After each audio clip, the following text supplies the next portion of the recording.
Hi friends, welcome to our channel. ఈరోజు నేను పూరీ కుర్మా చేస్తున్నాను.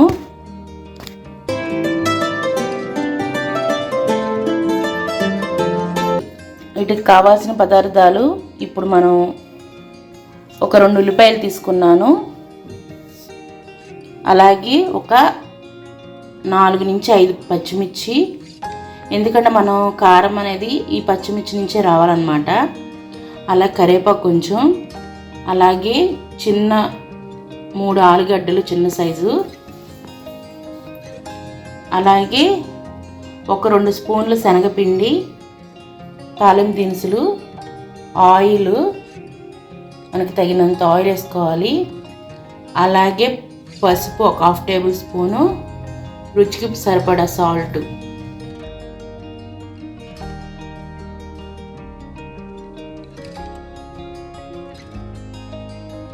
తయారీ విధానం చూద్దాం.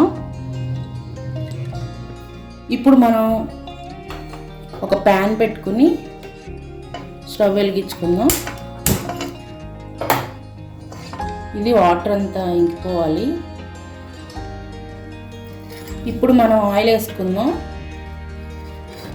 ఒక స్పూన్ ఆయిల్. ఇప్పుడు మనం తాలింపు పెట్టుకోవడానికి దినుసులు వేసుకోవాలి.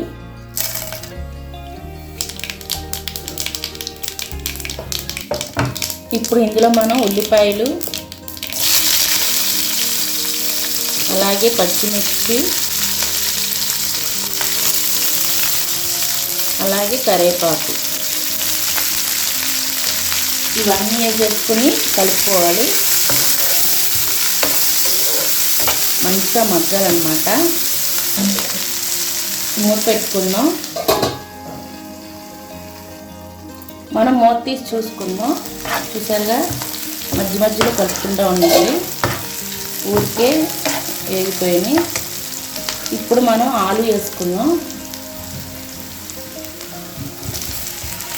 వేసుకుని గరిటతో ఊరికే ఇట్లా అంటే ఊరికే అయిపోతుంది, ఉడకబెట్టాం కాబట్టి.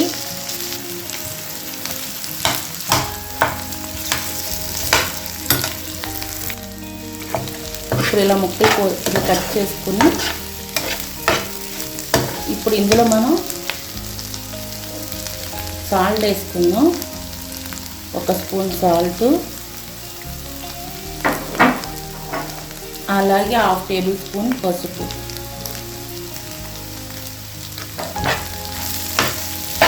పోసుకొని ఫస్ట్ ఒక చిన్న గ్లాస్ వాటరు,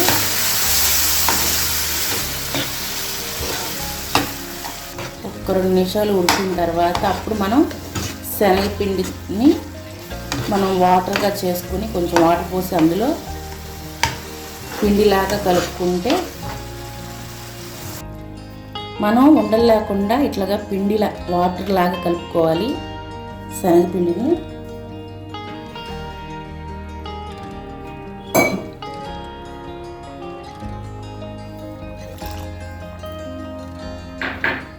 ఇప్పుడు మంచిగా కలుపుకుందాం.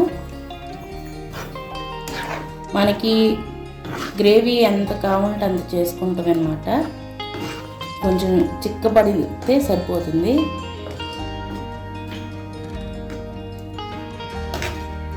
చూసుకోండి మీకు ఎంత గ్రేవీ కావాలంటే.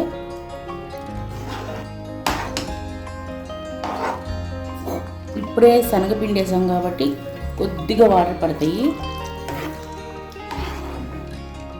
ఇది ఊరికి చిక్కపడిపోద్ది అన్నమాట.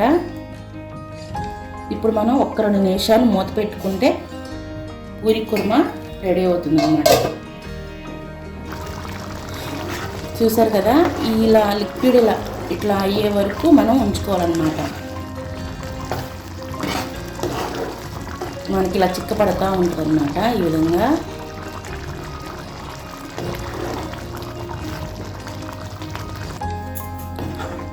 ఈ విధంగా వచ్చేంత వరకు మనం ఉడికించుకోవాలి.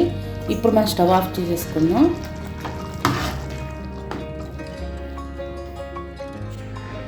చూసారుగా ఫ్రెండ్స్, పూరీ కర్రీ రెడీ. ఇలా ట్రై చేయండి, చాలా టేస్టీగా ఉంటుంది. ఎన్నన్నా తినాలనిపిస్తుంది అన్నమాట. మీకు కనుక ఈ వీడియో నచ్చినట్టయితే లైక్ చేయండి, షేర్ చేయండి, సబ్స్క్రైబ్ అవ్వండి.